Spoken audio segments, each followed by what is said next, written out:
The lights cut out. Silence. Then nothing. No Wi-Fi, no AC, no hum from the fridge. You glance at your phone, battery at 8%. Welcome to the blackout. Now here's the truth most people don't realize. The next 10 minutes decide whether you'll stay calm and prepared or spiral into total chaos. Because once those first moments slip away, the damage is already done. But here's the good news. With the right moves, you can turn those 10 minutes into your survival advantage. Stay sharp, because what you do next determines how you'll ride out the entire blackout. When the grid goes down, your food, communication, and safety all start working against you. Your freezer begins to thaw, your house heats up or cools down fast, and your phone? It's now a ticking timer counting down to silence. But here's the twist. If you act fast, those first 10 minutes are enough to flip the script completely. In this guide, we'll break down what to do, minute by minute, to stay one step ahead while everyone else scrambles. Think of this as your blackout battle plan. Fast, smart, and built to keep your household calm, connected, and in control when everything else goes dark. Step number 1, secure your environment and stay calm. The very first thing that matters when the lights go out isn't your phone, your fridge, or even your food. It's your environment. The second that familiar hum of electricity dies, your surroundings change instantly.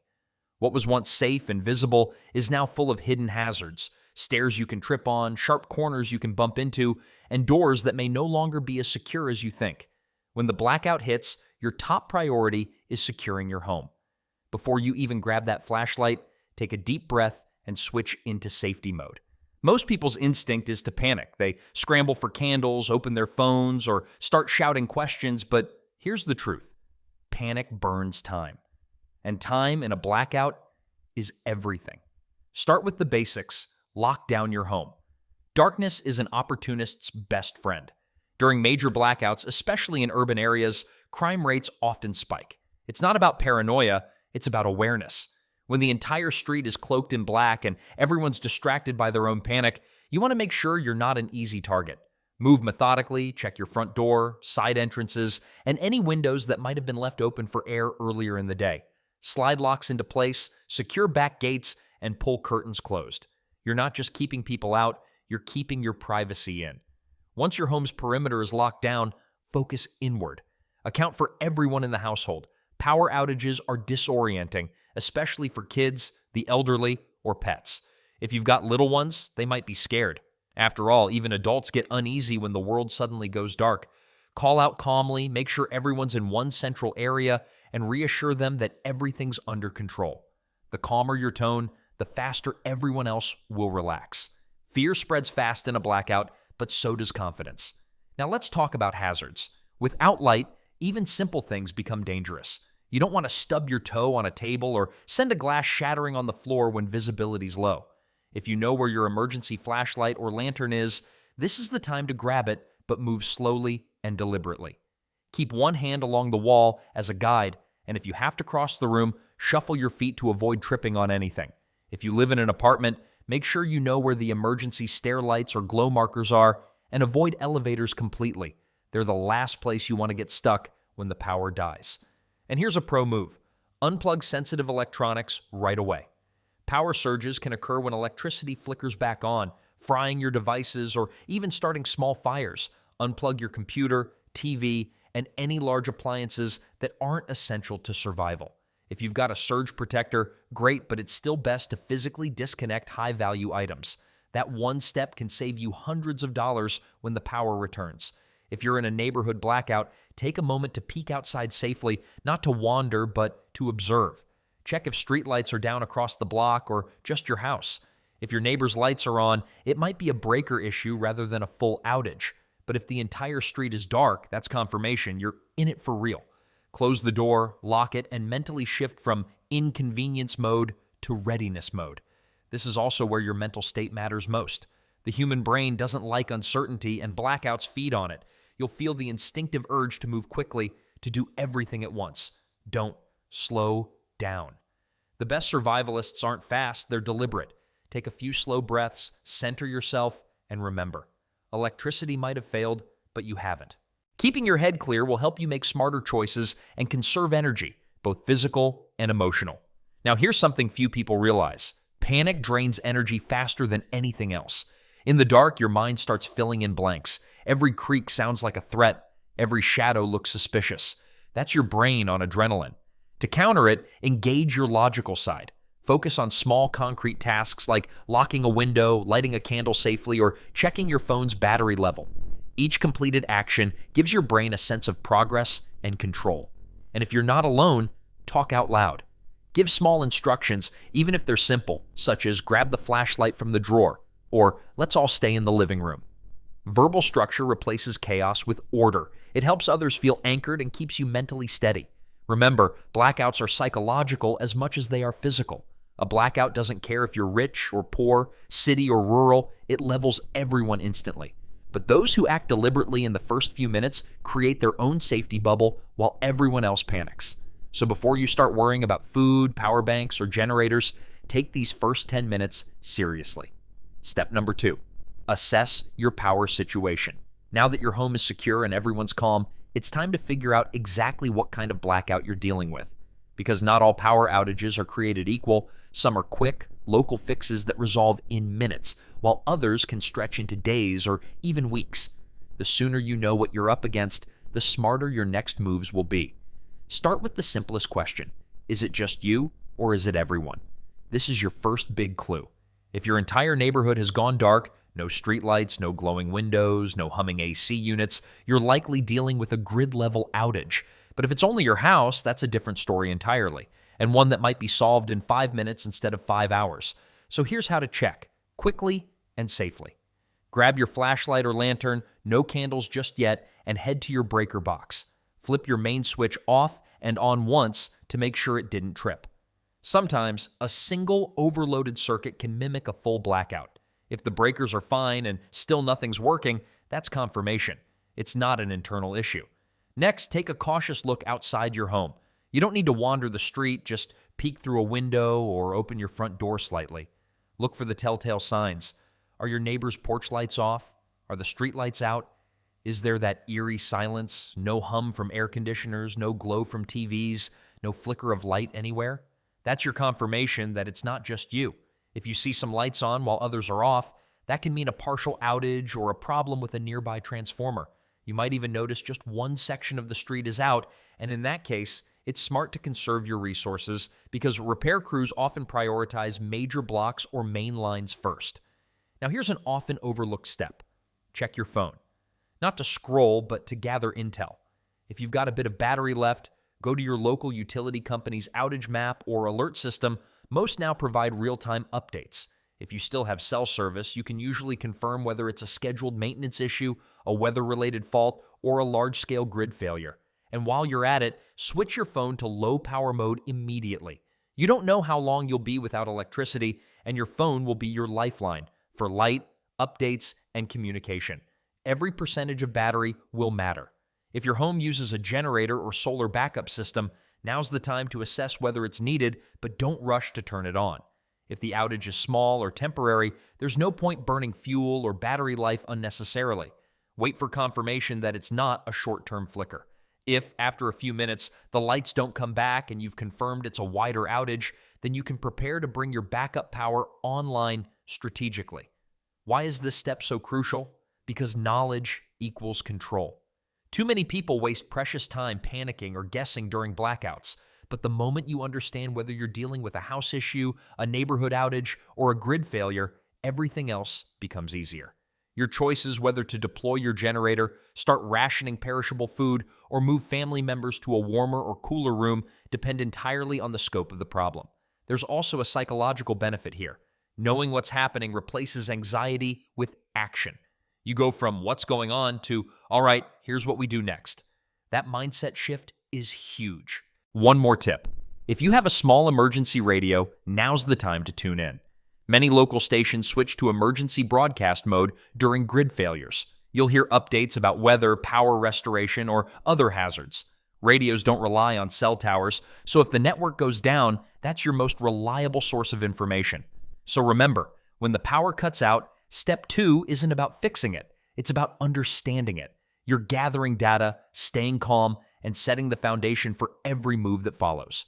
Once you know what kind of blackout you're facing, you can stop reacting blindly and start making smart, efficient decisions that keep your household one step ahead. Step number 3, keep your food safe via the 4-hour rule. Here's where most people slip up during a blackout. They panic, open the fridge a dozen times, and end up ruining every bit of food they were trying to save. But here's the truth. Your refrigerator is like a giant insulated cooler, and for the first few hours, it's actually doing you a huge favor as long as you let it. The golden rule here is simple but powerful. Don't open that fridge, not even for a second. Every time you swing that door open to check, you're letting out cold air and inviting in warmth. It might feel harmless, but just one peek can drop your fridge's internal temperature by several degrees. Do that 3 or 4 times and you've cut its cold retention time in half. During a blackout, the first 4 hours are everything. The USDA actually calls it the food safety window. Your fridge, if kept closed, can usually maintain a safe temperature that's under 40 degrees Fahrenheit or 4 degrees Celsius for about 4 hours. Your freezer can last longer, typically 24 to 48 hours, but that's only if you resist the urge to open it. This short window is your best chance to act strategically before spoilage begins. So what should you do during that time? First, check the exterior of your fridge and freezer. Feel for heat around the edges or condensation forming. That can tell you how quickly things are warming up. If it's early in the blackout and the fridge is still cold, seal it off and leave it alone. Tape a quick note to the door. Do not open. That might sound silly, but in a tense moment, someone in your home might forget and grab a snack without thinking. Next, if you have ice packs, frozen water bottles, or even a few bags of store-bought ice, now's the time to strategically deploy them, but only once. Open the fridge or freezer one time, place the ice evenly across shelves or near perishable items, and close it tight. Those frozen packs act as insurance, helping hold the internal temperature down longer. If you followed previous prepping advice and already keep frozen water jugs or gel packs in there, you've just bought yourself several more hours, maybe even half a day of safe storage. Now here's a trick even seasoned preppers forget. Group your food together. In the freezer, pack everything tightly. Cold food loves company. The closer your frozen items are, the longer they'll retain their temperature. The same logic applies to your fridge shelves. Push all perishables like milk, meat, and leftovers close together and keep them near the back wall where the temperature stays coldest. And here's another pro tip. Use your cooler as a secondary cold zone. If the blackout drags past that 4-hour mark and you know it's not coming back soon, transfer your most valuable perishables like meat, dairy, and eggs into an insulated cooler packed with ice. This creates a mini fridge that can stretch your survival time by another day or two. If you live in a cold climate, nature's on your side. In winter, you can store sealed containers outside or on your balcony, but make sure they're secured and protected from pests. Keep food in airtight containers, ideally insulated or double-bagged, to prevent freezing damage or contamination. Don't forget about thermometers. They're not just for grilling. A simple fridge thermometer can tell you exactly when your cold storage crosses that danger threshold. Anything above 40 degrees Fahrenheit, 4 degrees Celsius, for more than 2 hours, and you risk bacterial growth. When in doubt, throw it out. No survival hack is worth food poisoning. Finally, this step isn't just about preservation, it's about discipline. A well-prepared home can stretch perishables for days, but only if everyone understands the rule.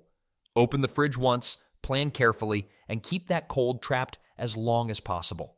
The difference between panic and preparedness can literally be 4 hours. Use them wisely. Step number 4, backup power. Once your food's under control, it's time to think power, smartly, not emotionally. When the lights go out, your instinct might be to light up every lantern, charge every device, and get everything humming again. But that's exactly how people waste their backup energy in the first few hours. Let's start with a quick mindset reset. Your generator, solar bank, or backup battery isn't meant to recreate normal life. It's meant to sustain essential life. That means focusing on what truly matters: communication, information, and health. First priority, phones. Your smartphone is your lifeline. It's not just a flashlight or entertainment hub. It's your connection to emergency alerts, weather updates, and help if things get worse. But here's the trap. Most people keep using it like normal. Scrolling social media, streaming news, or texting friends drains your battery in hours. Instead, switch it to low power mode or airplane mode the second you confirm the outage. Keep it off until you need to check for updates or contact someone. Next, radios. If you've got a battery-powered or crank radio, this is its moment. Tune into local stations for emergency broadcasts. Unlike phones, radios don't depend on fragile cell networks. They'll still work when towers go down or signals jam. Third, medical devices. If anyone in your home relies on powered health equipment, they go to the top of your priority list. Connect those to your backup power first and make sure you know exactly how long they'll run. In some cases, it's better to move that person closer to natural light or airflow to reduce dependency on devices until you can recharge. Now let's talk about what not to power. Lights? Skip them for now.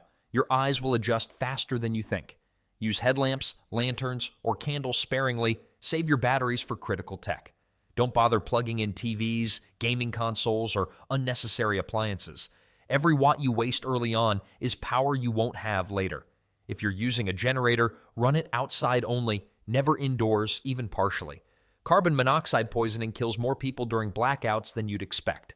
Keep it away from windows and doors, and only run it for short bursts to recharge essential devices or power the freezer for a few hours. For those with solar panels or portable power stations, take advantage of daylight. Use solar charging to top up batteries during the day and switch to battery-only mode at night. A 12-volt portable fridge or LED lighting system can stretch indefinitely if you're disciplined. Here's a small but powerful trick. Label your devices by priority. Use color-coded tape, red for life essential, yellow for informational, blue for comfort, or non-essential. Finally, remember that conserving energy is about mindset. If you're disciplined in the first few hours, you can make your limited power last exponentially longer. Every minute you don't waste running a light or recharging a gadget buys you more time to adapt. Step number 5, water. Capture and conserve. When the power goes out, your first thought might be about light, warmth, or food. But the truth is, none of those matter much if you don't have water. Water is life, and when the grid collapses, so might your access to it. If your home relies on an electric pump or a well system, that means your taps could stop running within minutes. Even city water systems can fail if the outage affects local pumping stations or purification plants. The first thing you should do is move fast. Fill up every container you can find. Jugs, pitchers, cooking pots, even bathtubs. Anything that can hold clean water is now worth more than gold, because the longer the power stays out, the harder it becomes to secure safe drinking water. If you wait until your taps run dry, you've already lost precious time. Fill up while the pressure's still good. In a power outage, your survival clock starts ticking the moment you lose running water. That water you collect now might be what you use not just to drink, but to cook, clean, and even flush toilets later on. And if you're thinking, I've got bottled water, I'm good, think again.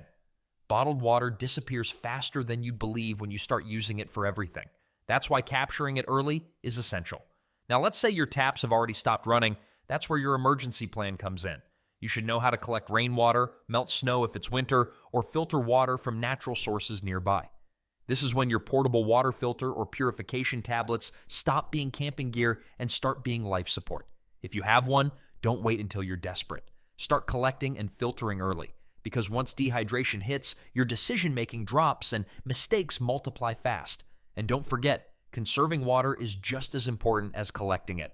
Prioritize drinking and cooking first. Hygiene comes next. Forget washing dishes or long rinses. Wipe them clean or reuse water when you can. Every drop counts. You can even set aside gray water, the leftover water from washing vegetables or hands for flushing toilets or cleaning surfaces. If you live in a place where water access depends entirely on power, consider investing in a gravity-fed water filter or a manual pump system. These can keep you going long after the lights go out. Also, ice from your freezer can double as an emergency water source once it melts, so keep that sealed cold storage closed until you absolutely need it. Step number 6, communication.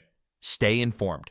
When the lights go out and your phone signal starts flickering, one of the most dangerous things you can do is isolate yourself from information. Silence can be deadly during a power outage, especially if it stretches beyond a few hours. You're without updates, without alerts, and without awareness of what's happening outside your home. You need to know what's going on, whether it's a citywide blackout, a storm taking down transmission lines, or a wider grid failure. Your first priority should be to get connected to reliable information. That means grabbing your battery-powered or hand-crank radio and tuning into local stations. These are often the first to broadcast emergency updates and survival instructions. You'll learn if evacuation orders are coming, where cooling or warming centers are set up, and whether water contamination warnings are in effect. This isn't the time to rely on social media or internet rumors. Those go dark fast when power and cell towers go down. A good emergency radio, especially one with NOAA weather alerts, can literally save your life. If you don't have a radio, use what you do have wisely. Conserve your phone battery like it's oxygen. Turn off Wi-Fi and Bluetooth. Switch your phone to airplane mode and only turn it back on when you absolutely need to check for messages or updates. Text instead of calling. Texts are far more likely to go through in weak signal conditions. And if you have a power bank, keep it charged and use it only when absolutely necessary. Your phone is a lifeline, not a toy in this situation. A great addition to any prepper kit is a solar charger or small power station. Even a few hours of sunlight can bring your phone or radio back to life, keeping you informed while everyone else is left guessing. If you have neighbors or family nearby, communicate with them too. Check on the elderly, the sick, or those with medical equipment that depends on electricity. And let's be honest, staying informed also keeps you sane. Knowing what's happening gives you a sense of control when everything else feels uncertain. That mental clarity helps you make better decisions, when to ration, when to move, when to hunker down. You don't want to be the last one to learn that the outage is expected to last days or that a boil water advisory is in effect. You want to be ahead of the curve, always. In the first 10 minutes after a blackout, you should already be tuned in and alert. Those first updates can tell you everything you need to know about how serious the situation really is. Don't waste that window. If you're hearing static, move to higher ground or reposition your antenna. Sometimes a few inches make all the difference.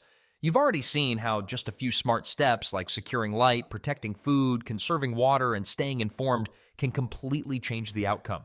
In that brief window, you can either panic or plan. And if you're the one planning, you've already won half the battle, because the people who stay calm are the ones who stay in control. The blackout might be temporary, but the habits you build in those 10 minutes, those last a lifetime. So the next time the lights go out, don't just sit there waiting for things to get better. Take charge, manage your resources, protect your essentials, and lead with confidence. Now, I want to hear from you. What's your number one tip for surviving the first 10 minutes of a blackout? Maybe it's something you've learned from experience or a clever trick you swear by when the lights go out. Drop it in the comments below because your insight might be exactly what helps someone else stay safe. And if this video helped you feel a little more prepared, hit that like button, share it with your friends, and subscribe so you never miss another survival guide.